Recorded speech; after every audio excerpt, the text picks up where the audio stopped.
The teacher doesn't like me. Ustad teacher मुझे पसंद नहीं करता। ये मैंने एक सेंटेंस लिया है, ठीक है। उस्ताद मुझे पसंद करते हैं, लेकिन ये एक एग्जाम्पल है, ठीक है। मैंने यहां पर आई क्यों यूज नहीं किया, मैंने पर्सनल सब्जेक्ट प्रोनाउन क्यों नहीं यूज किया। उसका सेंटेंस फिर कैसे बनेगा? The teacher doesn't like I. उसका मतलब फिर आएगा टीचर पसंद नहीं करता मैं। तो आप देखें वो सेंटेंस उर्दू में भी गलत है। अब ये क्या बात हुई कि टीचर पसंद नहीं करता मैं, इसका मतलब ये होगा कि मैं टीचर को पसंद नहीं करता। हालांकि सेंटेंस तो मैंने ये पढ़ा है कि टीचर मुझे पसंद नहीं करता, मैं ये बात करना चाहता हूं। तो उसके लिए फिर आएगा the teacher doesn't like me. Teacher पसंद नहीं करता मुझे, ठीक है। उधर फिर मैं आई नहीं कह सकता क्योंकि उससे सेंटेंस गलत हो जाएगा। बिस्मिल्लाहिर्रहमानिर्रहीम। अस्सलाम वालेकुम दोस्तों and welcome to English with Waqar Khan. हमने इंग्लिश ग्रामर शुरू किया हुआ है और अभी हम पार्ट्स ऑफ स्पीच पढ़ रहे हैं। इससे पहले हम पार्ट 4 तक ऑलरेडी कर चुके हैं, जिसमें हमने नाउन को कंप्लीट किया हुआ है। आज है हमारा पार्ट नंबर 5 और इसमें हम प्रोनाउंस पढ़ेंगे। प्रोनाउंस को उर्दू में इसमें ज़मीर कहते हैं और इसकी डेफिनीशन ये है कि pronouns are words that take the place of nouns or noun phrases।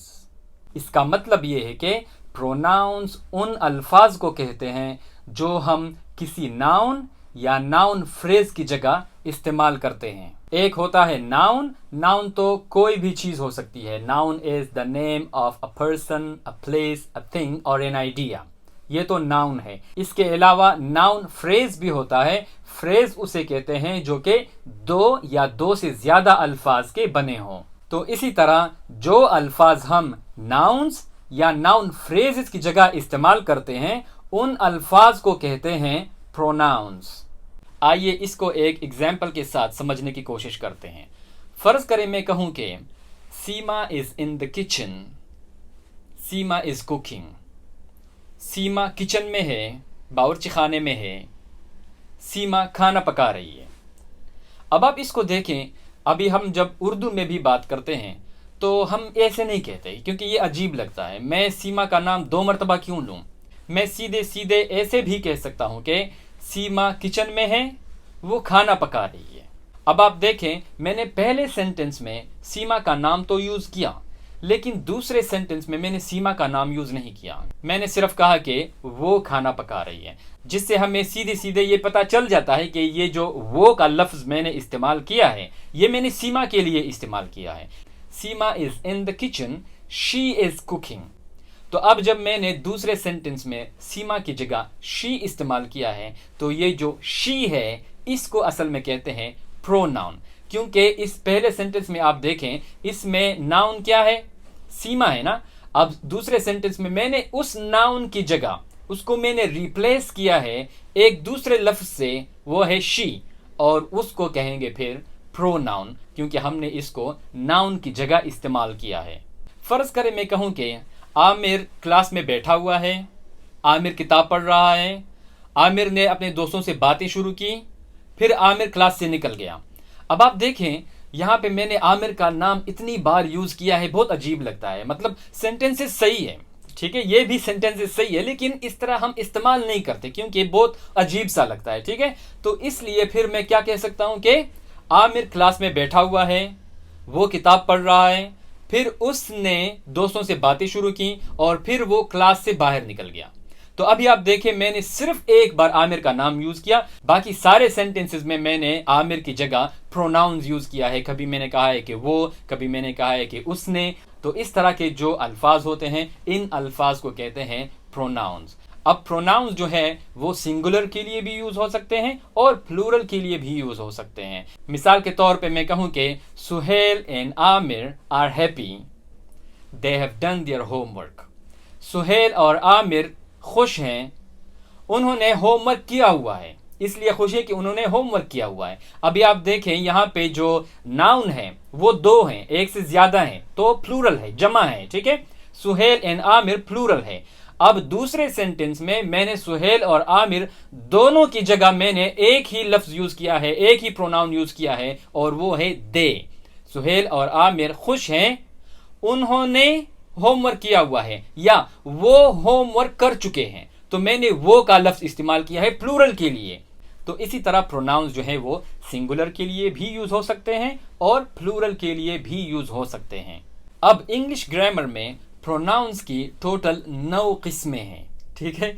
अब डरिए नहीं, इतनी मुश्किल नहीं है, लेकिन इसके जो टाइप्स हैं वो 9 हैं। उनमें आते हैं personal pronouns, possessive pronouns, reflexive pronouns, emphatic pronouns, relative pronouns, demonstrative pronouns, indefinite pronouns, interrogative pronouns and reciprocal pronouns। तो ये 9 अक़साम हैं प्रोनाउंस के। अब हम इंशाल्लाह बारी बारी इनको पढ़ेंगे, इतनी मुश्किल नहीं है, आप लोग ज्यादा टेंशन नहीं लें, ठीक है। सबसे पहले हम पढ़ेंगे पर्सनल प्रोनाउंस। अब पर्सनल प्रोनाउंस को उर्दू में कहते हैं ज़मायर शख्सी। ज़मायर जमा है ज़मीर का, जिस तरह प्रोनाउन को इसमें ज़मीर कहते हैं ना, तो ये वो ज़मायर हैं, ज़मायर ज़मीर की जमा है, जो कि शख्सी होते हैं, ठीक है, पर्सनल होते हैं, तो उनको कहेंगे पर्सनल प्रोनाउंस। अब पर्सनल प्रोनाउंस के फिर अपने 2 किस्में हैं। There are 2 types of personal pronouns. एक को कहते हैं पर्सनल सब्जेक्ट प्रोनाउंस और दूसरे को कहते हैं पर्सनल ऑब्जेक्ट प्रोनाउंस। अभी हम पहले करेंगे पर्सनल सब्जेक्ट प्रोनाउंस, ठीक है। पर्सनल सब्जेक्ट प्रोनाउंस उन प्रोनाउंस को कहते हैं जो कि हम किसी सेंटेंस में सब्जेक्ट की जगह इस्तेमाल करें, उनको कहेंगे पर्सनल सब्जेक्ट प्रोनाउंस। और पर्सनल ऑब्जेक्ट प्रोनाउंस उन प्रोनाउंस को कहेंगे जिनको हम ऑब्जेक्ट की जगह इस्तेमाल करें। अब आते हैं कि इनमें कौन कौन से अल्फाज आते हैं। पर्सनल सब्जेक्ट प्रोनाउंस में आते हैं I, you, he, she, it, we, they. तो ये सारे अल्फाज हैं पर्सनल सब्जेक्ट प्रोनाउंस। अब आप में ज्यादातर लोगों को इनकी मानी ऑलरेडी आती होंगी। आई का मतलब है मैं, ठीक है, मैं। और यू का मतलब है कि आप या तुम। इसी तरह ही का मतलब है वो, यानी लड़का, ही आता है लड़के के लिए, तो आप कह सकते हैं वो एक लड़का, क्योंकि ही सिंगुलर के लिए आता है। इसी तरह शी का मतलब है वो लड़की या वो एक लड़की, तो क्योंकि वो लड़कियों के लिए इस्तेमाल होता है। इसके बाद है इट। इट का मतलब है ये, तो ये ज्यादातर ऑब्जेक्ट्स के लिए, थिंग्स के लिए आता है या जानवरों के लिए भी इस्तेमाल होता है। इसके बाद है वी। वी का मतलब है हम सब। और फिर है दे। दे का मतलब है कि वो सब, ठीक है, प्लूरल के लिए आता है। तो इसी तरह इनकी ये मानी है, इनको कहते हैं पर्सनल सब्जेक्ट प्रोनाउंस। इसके बाद है पर्सनल ऑब्जेक्ट प्रोनाउंस। अब पर्सनल ऑब्जेक्ट प्रोनाउंस में कौन कौन से अल्फाज आएंगे, उसमें आएगा मी। मी का मतलब होगा मुझे। इसके बाद है यू। यू का मतलब होगा आपको या तुम्हें। इसके बाद है हिम। हिम का मतलब होगा उसको या उसे, लेकिन आएगा लड़के के लिए। फिर इसके बाद है हर। हर का मतलब होगा उसको या उसे, लेकिन वो आएगा लड़की के लिए और सिंगुलर के लिए, ये दोनों आएंगे हिम और हर। इसके बाद है इट। तो इट का मतलब होगा इसे या इसका या इसको। इसके बाद आएगा अस। अस का मतलब होगा हमें या हम सबको या हमको। फिर आएगा देम। तो देम का मतलब होगा उन्हें या उनको, तो वो प्लूरल के लिए आएगा। अभी आप इन दोनों को गौर से देखें, पर्सनल सब्जेक्ट प्रोनाउंस और पर्सनल ऑब्जेक्ट प्रोनाउंस को, ये दोनों लगते एक जैसे हैं, इसलिए अक्सर लोग इसमें कंफ्यूज भी हो जाते हैं, ठीक है। अभी आप देखें ना, आई से बना है मी, यू चेंज नहीं होता, यू ही आएगा, ठीक है। इसी तरह ही से बना है हिम, शी से बना है हर, इट जो है वो आएगा इट, क्योंकि इट भी चेंज नहीं होगा। इसके बाद है वी, तो वी से बना है अस, और इसी तरह दे से बना है देम। तो ये एक जैसे लगते हैं, अक्सर लोग इसमें कंफ्यूज हो जाते हैं कि फिक्रे में कौन सा कहां पे इस्तेमाल करेंगे। तो आइए हम कुछ एग्जांपल्स लेते हैं कि इनको हम कब, कैसे और कहां इस्तेमाल करेंगे। फर्ज करें मैं एक सेंटेंस लूं कि the teacher doesn't like me. Ustad teacher मुझे पसंद नहीं करता। ये मैंने एक सेंटेंस लिया है, ठीक है। उस्ताद मुझे पसंद करते हैं, लेकिन ये एक एग्जाम्पल है, ठीक है। तो अगर मैं कहूं कि the teacher doesn't like me, अब इस सेंटेंस में आप देखें प्रोनाउन कहां पर इस्तेमाल हुआ है। प्रोनाउन फिक्रे के एंड में आया हुआ है और वो है मी, और मी का मतलब क्या है, मुझे, ठीक है।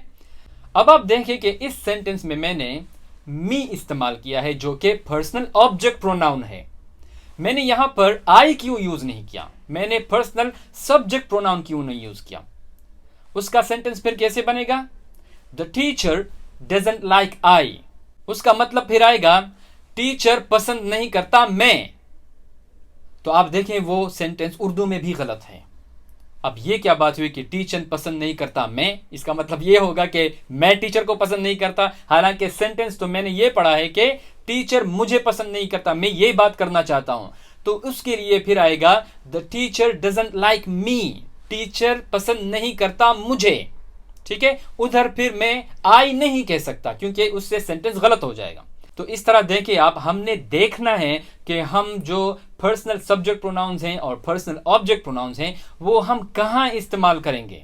हमें हर सेंटेंस में ये पता करना होगा, ये मालूम करना होगा कि कौन सा इसमें सब्जेक्ट है और कौन सा इसमें ऑब्जेक्ट है। अब सब्जेक्ट जो होता है वो the performer of an action होता है, मतलब जो बंदा काम कर रहा होता है, जो कोई एक्शन कर रहा होता है, जो करने वाला होता है, उसको कहते हैं सब्जेक्ट। और जो उस एक्शन का रिसीवर होता है उसको कहते हैं ऑब्जेक्ट। जो वो एक्शन लेता है, जो वो एक्शन रिसीव करता है, तो उसको कहते हैं फिर ऑब्जेक्ट। मिसाल के तौर पे मैं कहूं कि the boy is going to the park, लड़का पार्क की तरफ जा रहा है, ठीक है। अब ये एक सेंटेंस है, इसमें आप देखें कि एक्शन जो है, जो के जाना है, वो कौन कर रहा है, वो है द बॉय। लड़का जो है वो एक एक्शन कर रहा है, वो एक्शन उसका क्या है कि वो जा रहा है। अब वो तो है सब्जेक्ट क्योंकि वो एक्शन करने वाला है। अब वो जा कहां रहा है, उसका जो वो जाना है, जो उसका एक्शन है, उसको रिसीव कौन कर रहा है, वो है द पार्क, क्योंकि वो पार्क की तरफ जा रहा है, ठीक है। तो इस सेंटेंस में फिर द पार्क जो है वो ऑब्जेक्ट होगा। या इसी तरह एक और एग्जांपल ले लें। फर्ज करें मैं कहूं कि Ronaldo kicked the ball, Ronaldo ने बॉल को किक मारी है, ठीक है। अब इसमें देखें कि एक्शन जो है वो कौन कर रहा है, एक्शन जो है वो रोनाल्डो कर रहा है क्योंकि उसने बॉल को किक मारी है ना। तो इसमें जो सब्जेक्ट है इस सेंटेंस में वो है रोनाल्डो, और उसका जो वो किक है, जो कि उसका एक्शन है, उसको रिसीव कौन कर रहा है, वो रिसीव जो है वो बॉल कर रहा है। बॉल को लात पड़ रही है ना, तो बॉल इस वक्त जो है वो रिसीवर है उस एक्शन का, तो बॉल इस सेंटेंस में फिर ऑब्जेक्ट होगा। तो ये जो सेंटेंस है कि the teacher doesn't like me, तो ये जो प्रोनाउन यहां पे यूज हुआ है ये ऑब्जेक्ट की जगह पे आया है, ठीक है। इस सेंटेंस में ऑब्जेक्ट जो है वो सेंटेंस के एंड पे है, ठीक है, आखिर में आया हुआ है। तो जब ये ऑब्जेक्ट है तो वहां पर फिर ऑब्जेक्ट प्रोनाउन इस्तेमाल होगा और वो है मी। मैं वहां पर फिर सब्जेक्ट प्रोनाउन इस्तेमाल नहीं कर सकता क्योंकि सब्जेक्ट तो इस सेंटेंस में है द टीचर। इसके बजाय अगर मैं कहता कि ही डजंट लाइक मी, तो फिर वो सेंटेंस सही आता, उसकी मानी आती कि वो मुझे पसंद नहीं करता। तो उधर फिर मैं टीचर की जगह ही लिख सकता हूं क्योंकि टीचर जो है इस सेंटेंस में वो सब्जेक्ट है, तो उसकी जगह मैं फिर सब्जेक्ट प्रोनाउन यूज कर सकता हूं, जो कि मैंने अभी किया है कि ही डजंट लाइक मी, वो मुझे पसंद नहीं करता। मैं यहां पर हिज डजंट लाइक मी नहीं कह सकता क्योंकि हिज जो है ऑब्जेक्ट प्रोनाउन है। अगर मैं कहूं कि हिज डजंट लाइक मी, इसका मतलब होगा कि उसे मुझे पसंद नहीं करता, या इसका मतलब आता कि उसको मुझे पसंद नहीं करता, या उसका मुझे पसंद नहीं करता, तो वो तो सेंटेंस गलत हो जाता फिर। तो इसलिए हमें देखना है कि जो भी प्रोनाउन हम यूज करना चाहते हैं, हमें देखना है कि वो हम सब्जेक्ट की जगह यूज कर रहे हैं या हम उसको ऑब्जेक्ट की जगह यूज कर रहे हैं। अगर उसको हमने सब्जेक्ट की जगह पर यूज करना है तो फिर हमने पर्सनल सब्जेक्ट प्रोनाउन यूज करना है, और अगर उसको हमने ऑब्जेक्ट की जगह पर यूज करना है तो फिर हमने पर्सनल ऑब्जेक्ट प्रोनाउन यूज करना है। इसी तरह मैंने आपको जो पहला एग्जाम्पल दिया था कि Seema is in the kitchen, she is cooking, Seema kitchen में है, वो खाना पका रही है, तो वहां पर जो शी हमने यूज किया है वो पर्सनल सब्जेक्ट प्रोनाउन है, क्योंकि वो सब्जेक्ट जो सीमा थी उसकी जगह हमने इस्तेमाल किया है। अगर मैं वहां पर कह देता कि Seema is in the kitchen, her is cooking, तो वो सेंटेंस भी गलत होता, क्योंकि हर इज कुकिंग सेंटेंस गलत है। उसका मतलब तो ये होगा कि उसको कुकिंग कर रही है, ठीक है, उर्दू में ऐसे आता, उसको कुकिंग कर रही है, बिल्कुल गलत है। यहां पर हम हर इस्तेमाल ही नहीं कर सकते, क्योंकि हर जो है वो पर्सनल ऑब्जेक्ट प्रोनाउन है, हम उसको सब्जेक्ट की जगह पर इस्तेमाल नहीं कर सकते। तो इसलिए हम अगर सब्जेक्ट की जगह प्रोनाउन इस्तेमाल करेंगे तो फिर हम पर्सनल सब्जेक्ट प्रोनाउंस में से ही इस्तेमाल करेंगे। तो फिर मैं कहूंगा कि Seema is in the kitchen, she is cooking. तो ये इतना मुश्किल नहीं है, उम्मीद है कि आप लोगों को इसकी समझ आ गई होगी। तो इंशाल्लाह अगले लेसन में हम पोजेसिव प्रोनाउंस पढ़ेंगे, लेकिन पोजेसिव प्रोनाउंस और ये पर्सनल प्रोनाउंस जो है ये एक दूसरे से बहुत लिंक्ड हैं। तो ये लेसन आप लोगों ने सही याद करना है, तो तब आपको जो पोजेसिव प्रोनाउंस होंगे वो आपको बहुत आसानी के साथ समझ आ जाएंगे, ठीक है। तो इंशाल्लाह अगले लेसन में दोबारा मुलाकात होगी। जाने से पहले लाइक और शेयर करना ना भूलिए, और हमारे यूट्यूब चैनल को लाजमन सब्सक्राइब करें। अपना बहुत ख्याल रखिए। अल्लाह हाफिज़।